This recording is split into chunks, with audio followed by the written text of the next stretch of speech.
اچھا ناظرین، دوسری بات یہ ہے کہ اب جو ضمنی انتخابات ہو رہے ہیں اس میں سننے میں آیا ہے کہ عمران خان صاحب کہہ رہے ہیں کہ وہ 5 نشستوں سے وہ خود کھڑے ہوں گے.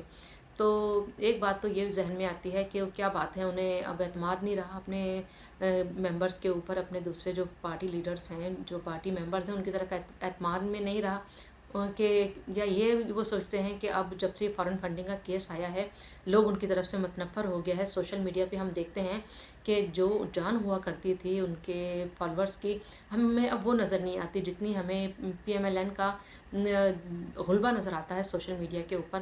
تو شاید اسی چیز کو بھانپتے ہوئے عمران خان صاحب نے یہ فیصلہ کیا ہوگا کہ میں خود کھڑا ہوتا ہوں، شاید مجھے اس طرح سے ووٹ مل جائے اور میں جو سیٹیں ہیں دوبارہ سے ری گین کر سکوں. ایک تو بات یہ ہو سکتی ہے. اور دوسری بات ناظرین، جو میں جس ٹاپک پہ جس تناظر میں ان الیکشن کو دیکھتی ہوں، آپ کو پتہ ہے وہ تو شکر الحمدللہ کہ اب آج کل ڈالر کے جو حالات ہیں وہ بہت بہتر ہیں، ہمارا روپیہ اسٹرینتھنڈ ہو رہا ہے اور ڈالر بہت تیزی سے نیچے گر رہا ہے الحمدللہ. لیکن ابھی بھی ہم یہ نہیں کہہ سکتے کہ ہماری معیشت بہت اسٹرانگ ہو گئی ہے اور وہ جناب ہر قسم کا بوجھ برداشت کر سکتی ہے.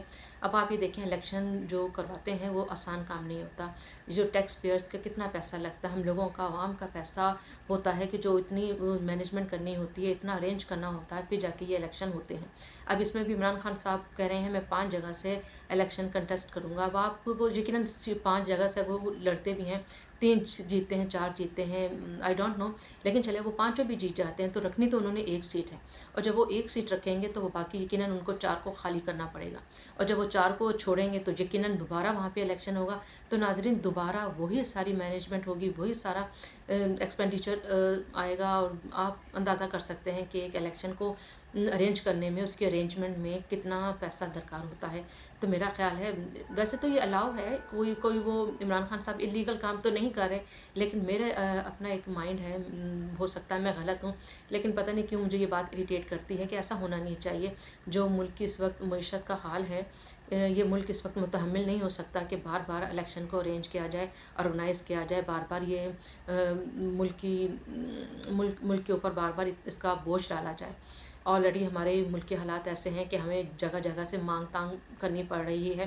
آرمی چیف کو خود فون کر کے تو امریکہ کو کہنا پڑ رہا ہے کہ ہماری ہیلپ کیجیے، آئی ایم ایف کو کہیے کہ وہ ہمیں جو قسط دینی ہے پیسوں کی وہ قسط دے دے. تو جب ایسے حالات ہوں کسی ملک کہ کبھی ہم سعودیہ کی طرف دیکھتے ہیں تو کبھی چین کی طرف دیکھتے ہیں کہ کوئی ہمیں پیسے دے دو، یہ ہمارے حالات ہیں ناظرین. چلیں بہرحال، تو جب ایسے حالات ہوں تو کیا وہ ملک متحمل ہو سکتا ہے کہ اس طرح کے وہاں پہ شعبدے بازی کی جائے جو عمران خان صاحب کر رہے ہیں؟ بل میرا خیال ہے نہیں ہونی چاہیے، ان کو نہیں ایسے کرنا چاہیے، انہیں خود خیال کرنا چاہیے. لیکن وہ کیا خیال کریں گے؟ وہ تو اللہ معاف کرے پہلے دن سے یہ کہہ رہے ہیں کہ پاکستان کو سری لنکا بنتے ہوئے دیکھ رہا ہوں. تو جو انسان یہ کہتا ہو، جس کا اس طرح کا مائنڈ ہو، تو اس سے ہم کیا توقع کر سکتے ہیں کہ وہ پاکستان کے لیے اچھا سوچے گا، یا وہی کہے گا کہ نہیں میں ایک ہی سیٹ سے لڑتا ہوں اور باقی سیٹوں کو میں دوسروں کے لیے چھوڑ دیتا ہوں تاکہ بار بار الیکشن کمیشن کو یہ خرچہ نہ کرنا پڑے، ملک کی معیشت پہ زیادہ بوجھ نہ ڈالنا پڑے. چلیں بہرحال ایک یہ ایسی بات تھی کہ جو میرے ذہن میں آ رہی تھی، میں نے سوچا کہ میں آپ سے ڈسکس کروں. اور ناظرین تیسری بات یہ کہ آپ نے دیکھا کہ اب جتنے بھی ہم دیکھتے ہیں کہ جو ملکی جو پی ایم ایل این کے لے لیں، آپ پی ڈی ایم کے لے لیں، تو وہ بار بار پریس کانفرنسز کر رہے ہیں. دن میں میرا خیال ہے آئی ڈونٹ نو ان کی کتنی دفعہ پریس کانفرنسز ہو جاتے ہیں، لیکن ہم دیکھتے ہیں کہ عملی طور پر ان کے جو سٹیپ ہیں وہ کم لے رہے ہیں، جبکہ ان کو کرنا یہ چاہیے تھا، ان کو عملی سٹیپ زیادہ لینے چاہیے بجائے پریس کانفرنسز کر کے دوسرے کو چوکنا کرنے کے لیے کہ ہم یہ کر سکتے ہیں اور ہمیں یہ چیز ملی ہے، ہمیں یہ مواد ملا ہے. انہیں خاموشی سے جو ان کو کرنا ہے ان کو وہ کرنا چاہیے. اور اب ان کو کسی کا بھی، میرا یہ پوائنٹ آف ویو ہے کہ کسی بھی دباؤ میں نہیں آنا چاہیے. جب ایک الیکشن کمیشن نے یہ فیصلہ کر دیا ہے تو یقیناً یہ سب کی مرضی سے ہی ہوا ہوگا. آپ سمجھ رہے ہیں نا میری بات کہ میں کن کی مرضی کی بات کر رہی ہوں؟ انہیں کی مرضی کی جن کے بارے میں کہا جاتا تھا کہ کچھ نامعلوم افراد نے اس فیصلے کو آنے سے روکا ہوا ہے. تو جب ان نامعلوم افراد نے اجازت دے دی الیکشن کمیشن کو فیصلہ کرنے کی، تو اب حکومت کو بھی کسی بھی لیت و لال کا یا کسی بھی قسم کی بزدلی کا مظاہرہ نہیں کرنا چاہیے.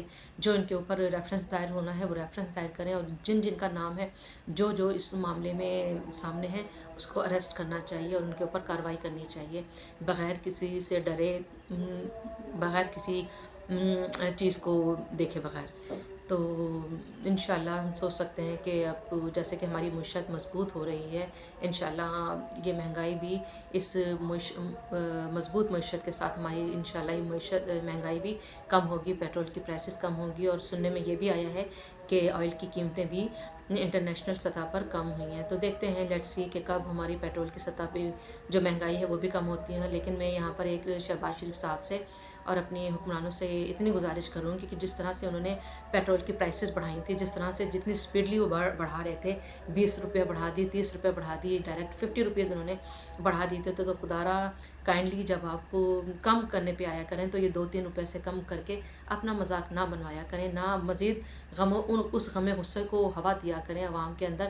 سب کے ذہنوں میں یہی ہوتا ہے کہ جب بڑھاتے ہیں تو یہ 30 اور 50 کے حساب سے بڑھاتے ہیں، اور جب کم کرتے ہیں تو 2-3 روپے سے کم کرتے ہیں۔ تو آپ سے درخواست ہے کہ اب جب پیٹرول پرائسز آپ لوگ کم کریں تو ایٹ لیسٹ 10 یا 20 روپیز کم کریں، تاکہ جو غریب انسان ہے وہ اپنا پیٹ پال سکے، اپنے بچوں کا پیٹ پال سکے۔ اسی بات کے ساتھ مجھے اجازت دیجیے، اپنا بہت خیال رکھیے گا۔ اللہ حافظ۔